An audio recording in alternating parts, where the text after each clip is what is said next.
guys! For today's videos nga, uuwi na tayo ng Pilipinas. Yes! So after 3 days nga nating bakasyon dito sa Thailand, ayan na, uuwi na po tayo ng Pilipinas. So 7 AM nga ng umaga, nag-check out na kami kasi nga para maaga kami sa airport. Kasi syempre magko-commute lang kami. Pero yung talagang check out namin is 12 ng tanghali. So inagahan na lang namin. And yan nga pala yung tsura ng aming hotel kapag umaga. Diba? Ang ganda. Lakas makamayaman. Kaya naman every time na papadan ako is talagang lagi ako nagvi-video. So ito nga pala yung aming hotel. Yan yung labas. Yung high top length hotel. So yan yung itsura. Very recommended siyang hotel. Kasi malapit lang siya sa MRT. Mga 5 minutes walking lang. So ayan naman makikita nyo ang itsura namin dyan. So yan yung itsura kapag umaga. Kasi nga mostly doon sa mga videos ko gabi. Kasi nga gabi lang kami namin sa nadaan dito.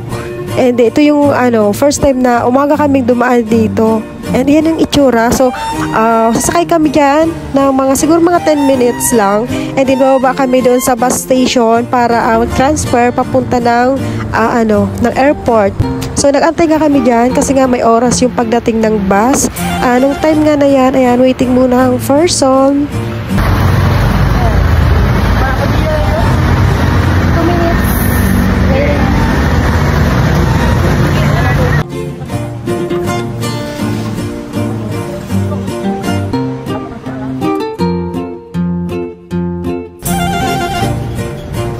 Nakasakay na nga kami sa bus. Mga 15 minutes nga lang yung biyahe hanggang airport. And yung bayad lang is 30 baht. O, di ba? Napakamura lang. Sa Don Muang International Airport nga kami dadaan. And yung flight namin is 12:20 ng tanghali.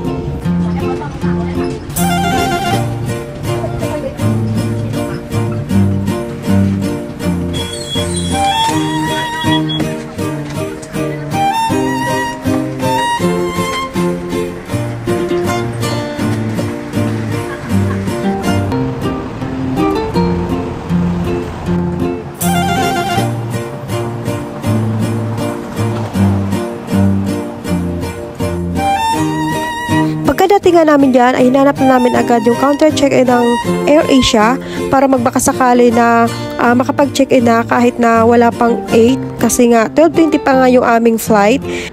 At buti naman ay pinayagan na kami mag-check-in kahit na maaga pa. And laking gulat nga namin kasi nung nasa counter na kami, hindi na tinimbang yung aming mga bagahe kahit na 7 kilos lang yun. Hindi pa rin nila, as in hindi talaga nila tinimbang unlike sa ibang airlines. Kahit nung nasa Pinas kami papunta ng Taiwan or Taiwan to Thailand, tinitimbang nila yon yung bagahe namin. Pero dito, Thailand to Pinas, as in hindi talaga nila tinimbang. Kinuha lang yung namin, yung passport, and tiningnan, and then ayun na, nag-issue na sila ng boarding pass, and then tapos na, as in sobrang bilis lang ng pangyayari. And yung time nga na yun, nagsisi ako kasi nga kung alam ko lang na hindi ganun ka-strict, hindi na sana ako nag-add baggage kasi nga nag-add baggage ako ng 3 kilos kasi nga yung mga pinamili namin na pampasalubong. So yan nga pala yung loob ng Don Muang International Airport. So pagkatapos nga namin doon sa check-in is nag-breakfast muna kami kasi super aga pa ng time na yan. So kumain muna kami sa McDo. Hi guys, ayan. So antok pang person dahil maaga nga kami ngayon umalis ng hotel kasi nga syempre first time namin dito na mag-travel dito sa Thailand. So uwi na kami and nakapag-check-in na kami. So time check is 8:15. So umalis kami ng 7 AM sa aming hotel and then nag-bus lang kami, nag-train din bus going to DMK or Don Muang International Airport. And pagdating namin dito is nakapag-check-in na kami. So kahit alas 12 pa yung aming flight, 7 pa lang, 8 pa lang, isa kapag-check-in na kami and ayan, tapos na kami. And yun, kain muna kami sa patro.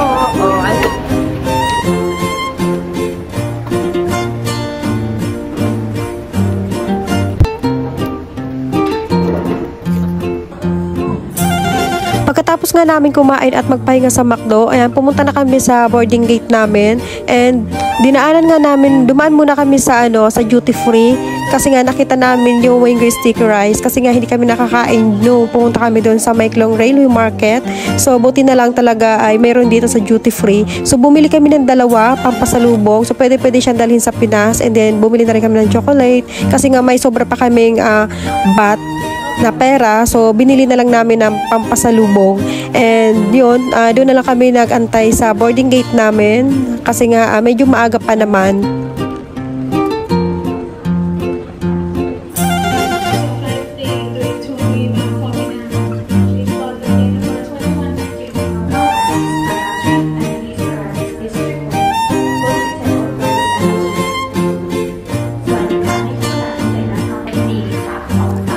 Habang waiting nga kami dyan, may nakita kaming dumadaan. Sobrang ang cute-cute nga nito.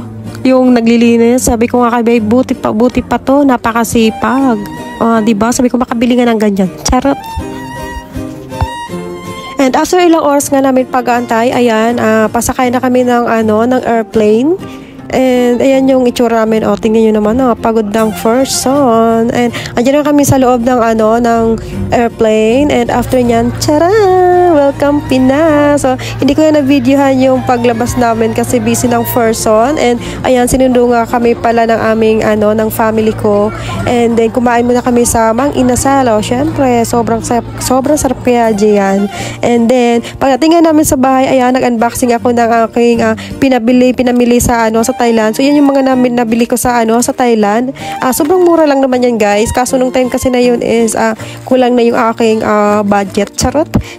Sobrang memorable nga yung aming 3 days na travel from Thailand kasi nga first time namin parehas ni babe na lumabas ng ibang bansa. So, para mag-travel. So, ayun lang. Sobrang best experience namin na nakayanan namin dalawa yung pag-travel namin. So, hanggang dito na lang, guys. Thank you for watching. Bye! Hi, guys! Ayan, wala tayong kilay for today's video kasi kagigising lang natin. Ayan. So, ngayon, first day ko ngayon dito sa Pinas. And kakain tayo ngayon ng mango sticky rice na galing Thailand. So, gagalingin namin ng Thailand. Tuma kami ng Thailand. And ito yung isa sa mga best food nila doon. So, tikman natin. Ano siya? Kung masarap. Sobrang init dito, guys. Wala yan? Wala. Strawberry na lang. Sabi ko sinaka. Hindi vlog. Naputol yung ating usapan at madaming patrastas. Ayan, yung tsura niya. Try natin. Ano unang gagawin? Ito ata siguro. Yung muna. Coconut. Ito yung nila. Sapat coconut. Try natin dito. Hindi naman yung tinatapon yata. Hindi ba? Uy, iyan. Hindi ko anak pa nakainin na. Ilagay mo Ay, yung hindi daw muna. Sa akin ako marunong. Ito muna kainin. Ito kainin. Ilagay na nung. Sa drawing kasi. Yan, lalagyan. Ano ba ito? Kasi ito yung drawing niya, Dali lang. I-search ko na kung gaano ko na yung sticker light. Saan? Parang sila lang yung makakain. Yung kapatid ko. Basta sama-sama na rin yung sound. Siya. So, is mo Mangga. Mangga natin. Ay, lagyan ko na ng ito. Mangga na.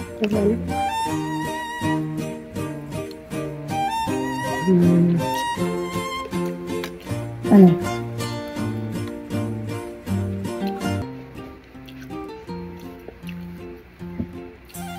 Masarap. Masarap.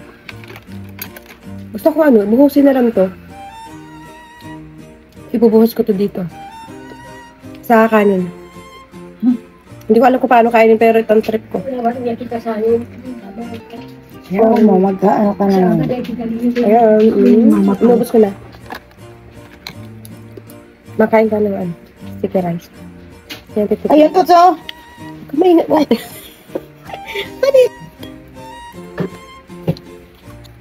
Sinabaw ko na yung gata. Sasaluan na lang ng mango. Pwede ka din sa Pinas. Bumila ko ng dalawa. Dalawang ganito. Worth 195 baht sa duty free sa Thailand. Tapos sa Pinas, Okay na. magkano yun? Ko alam yun. Convert nyo na lang yung baht sa peso. Ang kainin lang nito ni Mama, yung mangga. Masarap siya. Nalo, naman na naman. Hindi namin ito natikman doon. Kaya, ano kami, inuwi namin ito. Yan eh. Ang sarap ng mangga nila, Ma. Sarap ng mangga. Kakainin na lang ni Mama nila, mangga. Pwede naman anuin mo lang, hindi mo siya... Wala, kanin na naman to. Dapat ito na lang kinain nyo doon sa, para di kayo nagutom.